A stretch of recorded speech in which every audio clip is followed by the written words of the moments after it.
하나님께서 우리에게 주시는 말씀은 누가복음 9장의 말씀입니다. 누가복음 9장 57절부터 62절까지의 말씀 다 찾으신 후에 저와 여러분 한 절씩 교독하시다가 62절은 함께 합독함으로 하나님 앞에 봉독해 올리겠습니다. 누가복음 9장 57절부터 마지막 절까지입니다. 길 가실 때 어떤 사람이 여짜오되 어디로 가시든지 나는 따르리이다.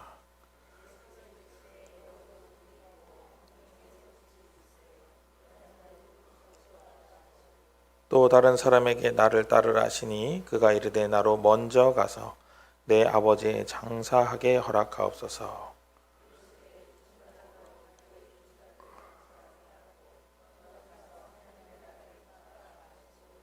또 다른 사람이 이르되 주여 내가 주를 따르겠나이다마는 나로 먼저 내 가족을 작별하게 허락하소서. 예수께서 이르시되 손에 쟁기를 잡고 뒤를 돌아보는 자는 하나님의 나라에 합당하지 아니하리라 하시니라. 아멘. 할렐루야. 거룩한 예배가 삶이 되는 교회. 아멘. 세상에는 많은 사람이 있습니다. 지금 여기도 많은 사람이 있습니다. 다 근데 다른 생각을 하고 있어요. 그것은 왜냐하면 모든 사람이 살아온 시간이 완전히 동일하지 않기 때문입니다. 그래서 모두 다 다른데 이 다른 사람들이 하나의 점을 향해서 뭉칠 때 위대한 에너지와 능력이 이제 거기서 발산이 되는 거예요. 그래서 교회가 하나 되는 것을 사단은 방해를 합니다. 마음을 갈갈이 찢어놓고 각각 다 다른 생각을 하게 하고 다른 가치관을 가지고 말하게 하고, 그런데 요즘 상대주의로 인해서 그게 좀 더 타당성을 얻어가는 그런 시대에 우리가 살고 있습니다. 오늘 말씀에도 3명의 사람이 등장을 합니다. 그런데 그들이 하는 말을 보면은 다 비슷한 말이에요. 다 주님을 따르겠습니다 라고 말해요. 그런데 이 3사람이 각각 이야기하는 의도가 다르고 생각하는 게 다릅니다. 그래서 예수님이 그들을 대하는 태도가 다 다르세요. 오늘 그 말씀들을 살펴보면서 어떻게 하나님 나라가 우리에게 가까이 올 수 있는지 그런 부분들을 생각하는 귀한 시간 되기를 간절히 소망합니다. 첫 번째 사람입니다. 우리 57절 말씀 같이 한번 읽어볼까요? 57절입니다. 길 가실 때에 어떤 사람이 여짜오되 어디로 가시든지 나는 따르리이다. 아멘. 굉장히 중요한 말을 하고 있죠. 나 주님을 따르겠습니다 이렇게 말해요. 이 사람의 말은 흠이 없습니다. 틀린 게 없어요. 어디로 가시든지 따르겠습니다 그럽니다. 어떤 면에서는 우리도 이런 고백을 할 수 있을까? 우리가 이렇게 헌신할 수 있을까라는 생각이 들 정도로 아주 좋은 값진 보배와 같은 고백을 하고 있습니다.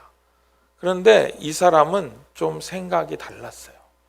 예수님이 생각하시는, 예수님이 바라시는 그런 헌신과 그런 따름이 아니었다는 거죠.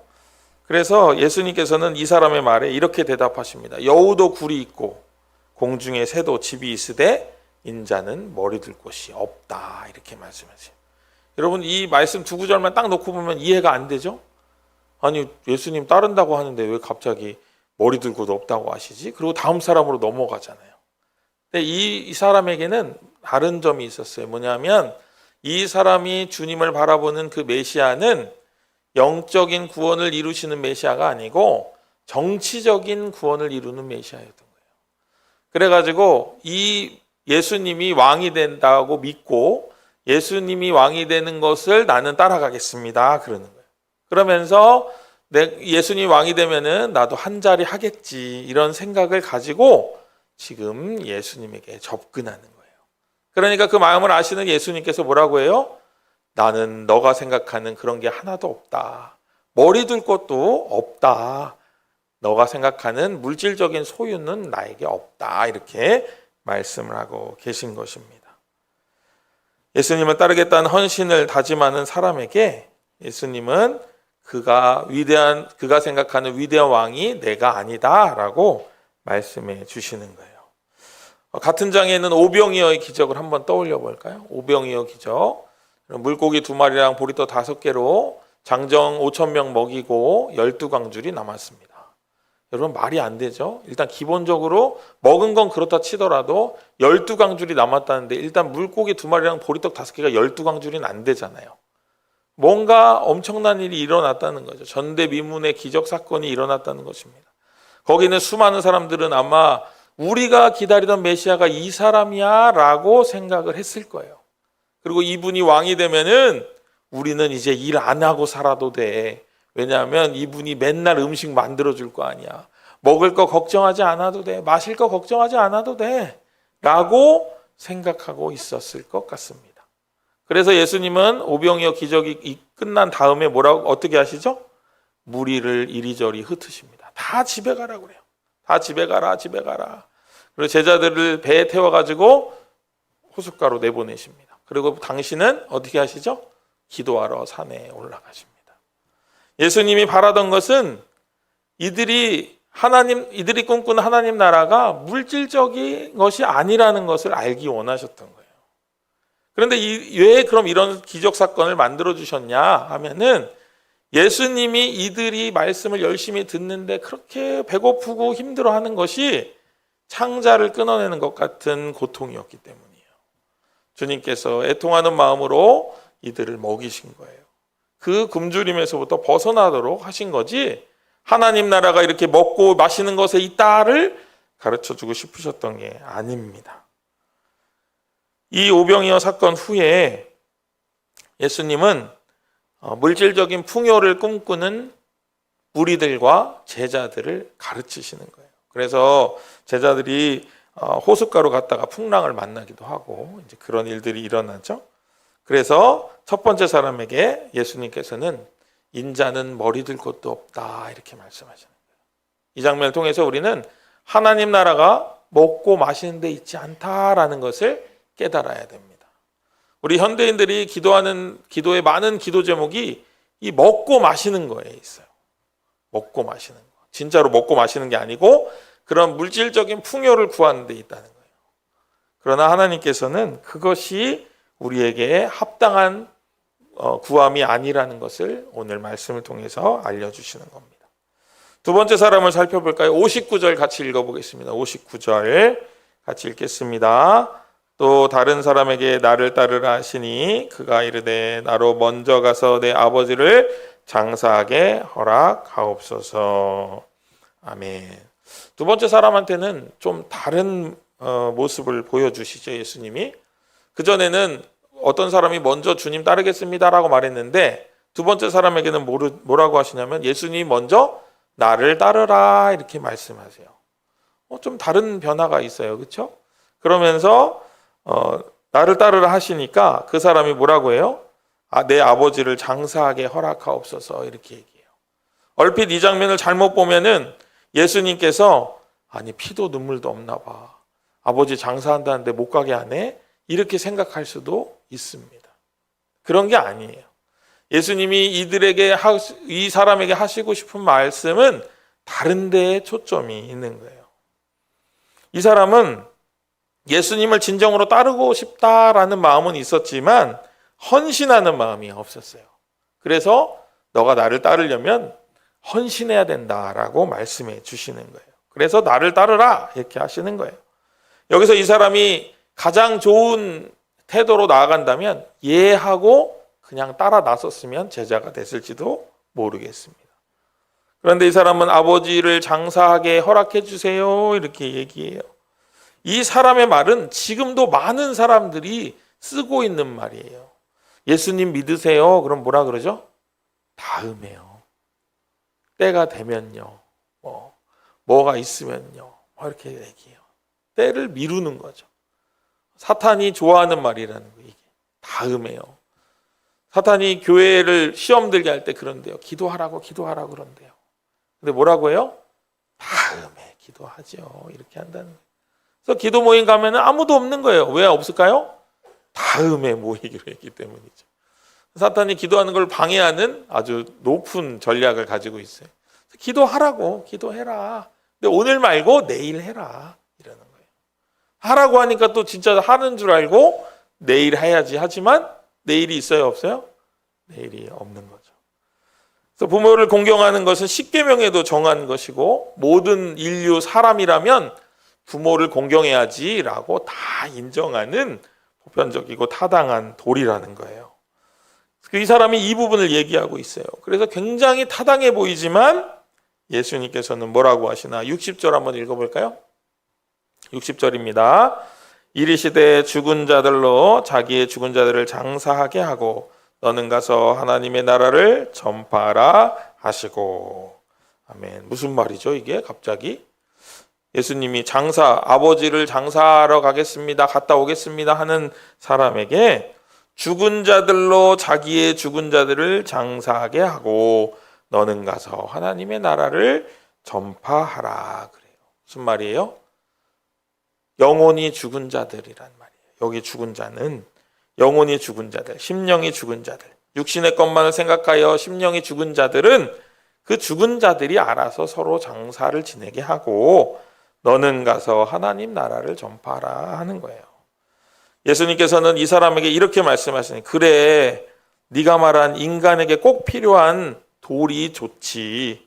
그런데 너의 아버지의 육신의 장례를 치르면 되지만 구원받지 못한 영혼은 어찌할 것이냐 하고 묻고 계신 거예요. 아버지의 장례보다 아버지의 영혼을 먼저 생각하라고 예수님이 말씀을 하시는 겁니다. 여러분은 어떻게 생각하십니까? 여러분의 부모님이나 혹은 여러분이 가깝게 여기는 사랑하는 어떤 사람이 돌아가셨을 때 그 장례식장에서 눈물을 흘리는 이유가 육신적인 이별 때문에, 그것 때문에만 흘리는 슬픔의 눈물이어야 될까요? 아니면 구원받지 못하고 돌아가신 부모님의 영혼에 대한 안타까움의 눈물이어야 될까요? 아니면 이 세상에서의 삶은 크게 특별하지 않았지만 구원받고 하나님 찬양하다 돌아가신 부모님에 대한 감사의 눈물이어야 될까요? 우리가 가장 먼저 생각할 것은 불멸하는 영혼 구원의 문제입니다.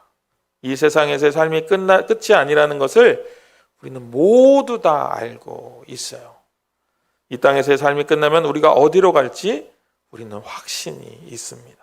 그 확신으로 육신의 장래를 생각하는 것이 아니라 그 영혼의 구원을 생각해야 한다고 예수님께서는 우리에게 말씀하고 계십니다. 세 번째 사람을 볼까요? 우리 61절 같이 한번 읽어보겠습니다. 61절 같이 읽겠습니다. 또 다른 사람이 이르되 주여 내가 주를 따르겠나이다마는 나로 먼저 내 가족을 작별하게 허락하소서. 아멘. 이 사람은 두 번째 사람과 비슷한데 방향이 조금 다릅니다. 방향이 조금 달라요. 아까는 뭘 하러 간다고 했죠? 장례를 하러 간다고 그랬어요. 그런데 이번에는 뭐라고요? 가족들하고 안녕하고 오겠습니다. 이렇게 이야기를 하는 거예요.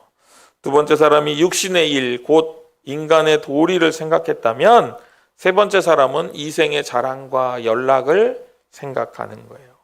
이에 예수님께서는 뭐라고 대답하시죠? 손에 쟁기를 잡고 뒤를 돌아보는 자는 하나님 나라에 합당하지 아니하니라 이렇게 말씀하세요. 여러분, 소돔과 고모라 성에 유황과 불이 떨어져 가지고 멸망할 때 그 성에 있었던 롯과 그의 가족들은 구원을 받았습니다. 그래가지고 미리 알게 되죠. 미리 도망을 가고 있었어요. 도망을 가는데, 소돔 성을 나와서 도망을 가는데 한 가지 규칙이 있었어요. 뭐였죠? 뒤돌아보지 마라. 그래서 막 열심히 앞만 보고 뛰어. 앞만 보고 뛰어. 그랬는데 열심히 뛰어가다가 어떻게 했어요?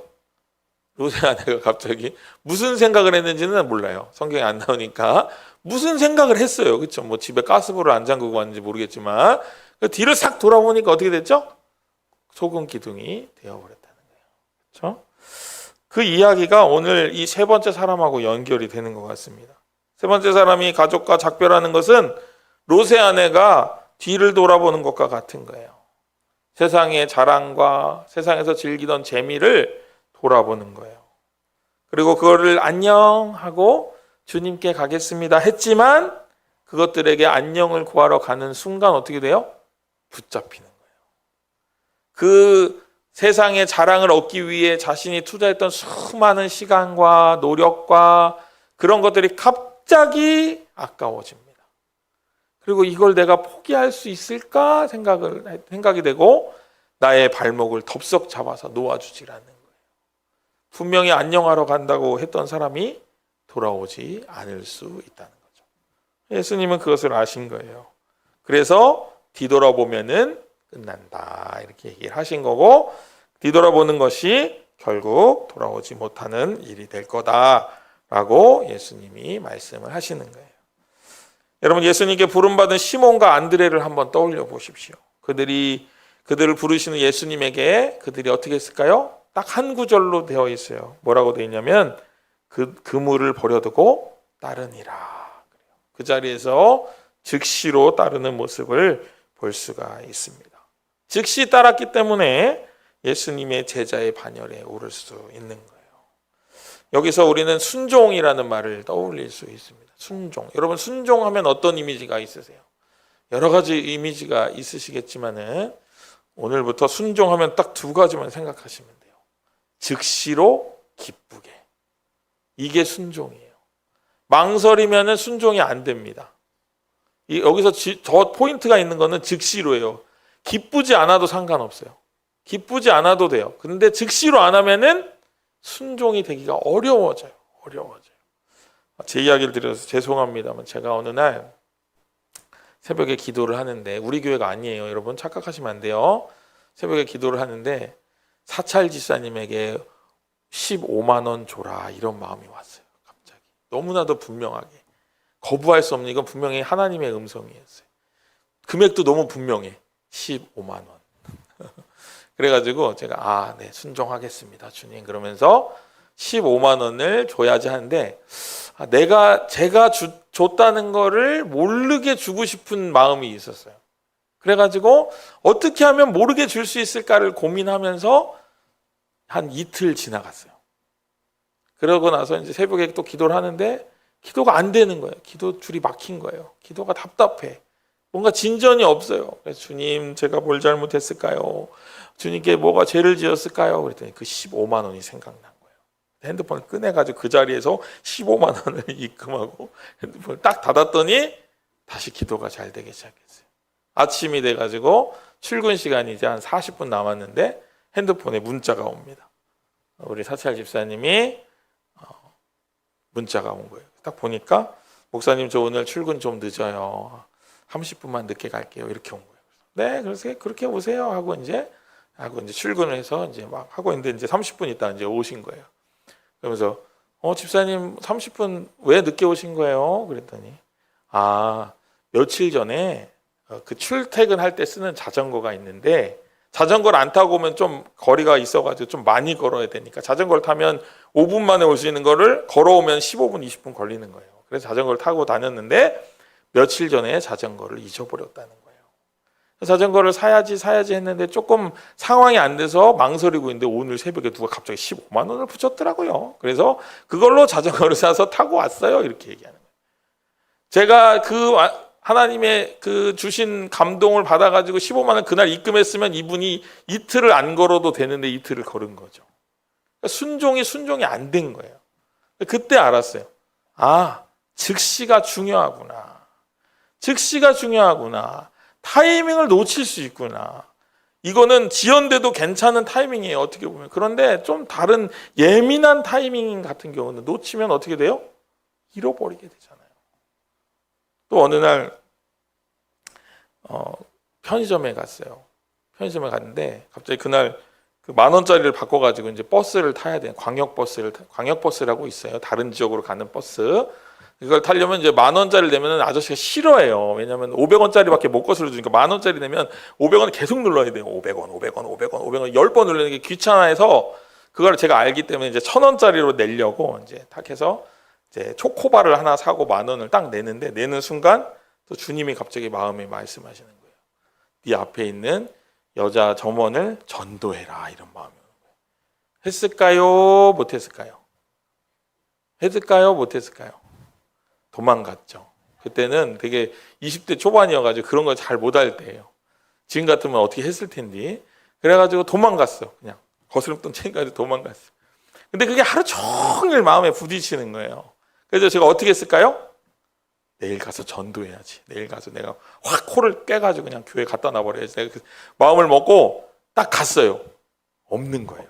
웬 남자가 있는 거야. 그래서 제가 물어봤어요. 그 왜 보통 보면 이렇게 막 드라마나 이런 데 보면 편의점에 여자 점원 좋아해가지고 물어보는 그런 학생 있잖아요. 그런 느낌으로 물어봤어요. 어제 있던 그 여자 점원 어디 갔나요? 이렇게 물었대요. 그만뒀대요. 그 사람이 이제 전도 제가 할 수 있어요? 없어요? 전화번호를 물어보겠어요? 주소를 물어보겠어요? 안 되잖아요. 그러니까 타이밍을 놓친 거예요. 즉시로 안 하니까 타이밍을 놓친 거예요. 오늘 이야기에서 우리에게 주님께서 얘기하시는 것은 말씀하실 때 네 해야 된다는 거예요. 즉시로 뭔가를 해야 된다는 거예요. 움직이지 않으면 안 된다라고 말씀하시는 거예요. 그게 하나님 나라에 합한 사람이다 하고 말씀하시는 거예요. 이렇게 우리를 부르시는 주님께 예하고 달려나가는 오늘 귀한 밤이 되시기를 주님의 이름으로 축복합니다. 오늘 이 밤의 이 초대는 갑자기 주어진 초대가 아닙니다. 여러분에게 즉흥적으로 주어진 게 아니에요. 여러분에게 오래전부터 계획되고 여기 모인 우리 모두의 삶에 다양한 방법으로 개입하시고 준비하시는 성령님의 초대인 거예요. 하나님 나라의 초대인 것입니다. 이 위대한 초대에 즉각적으로 순종하여 내가 마음에 두고 있던 모든 것을 내려놓고 오직 나를 살리시고 나를 구원하시는 예수님을 향하여 다른 박지라는 귀한 인생의 경주로 나아가시는 귀하고 복된 삶이 되시기를 주님의 이름으로 다시 한번 축복합니다. 기도하겠습니다. 주님, 저희가 주님 부르심의 순종으로 나아가기를 원합니다. 그런데 불쌍하게도 저희들은 그 말씀에 그 부르심에 순종할 힘이 없습니다. 우리에게 힘과 의지와 능력을 더하여 주셔서 주님의 부르심에 예하고 순종하는 귀하고 복된 인생이 될 수 있도록 주님 이 밤 우리에게 힘을 더하여 주시옵소서. 그래서 올 한 해가 주님 보시기에 합당한 한 해로 그 어떤 한 해보다도 아름다운 한 해로 주님께 드려지는 귀하고 복된 일이 우리 가운데 이루어지게 하여 주시옵소서. 주님보다 더 사랑하던 것을 내려놓는 귀한 밤이 되게 하여 주시옵소서. 모든 것 더하실 줄로 믿고 감사드리며 예수님의 이름으로 간절히 기도합니다. 아멘.